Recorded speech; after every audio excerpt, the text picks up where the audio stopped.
What if I told you that I could help you accelerate that time between wanting and actually having what you want? You truly can increase that gap to finally manifest what you desire, however few people understand that they can. What would you really like to manifest at this present point?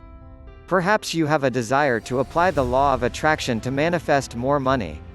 Since money is the middleman between having what we desire, it's only natural that most people will want to increase their money flow fast. The first step you would take is to have a very clear idea of what it is you desire to have. How much money do you want to manifest? Do you truly believe that you can manifest money fast?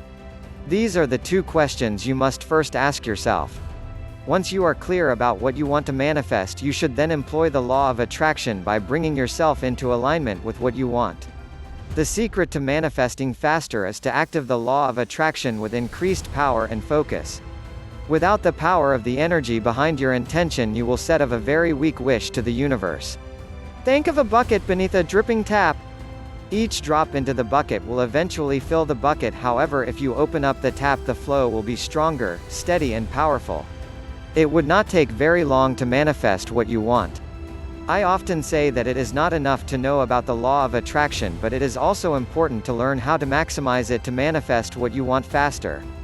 Getting what you want does not require that you work harder or that you run yourself into the grave chasing what you want. How much easier it is to actually be able to manifest what you really want and do so very fast. Imagine living a life of abundance where you can manifest all that you ever thought possible in a shorter period of time. You can and you will.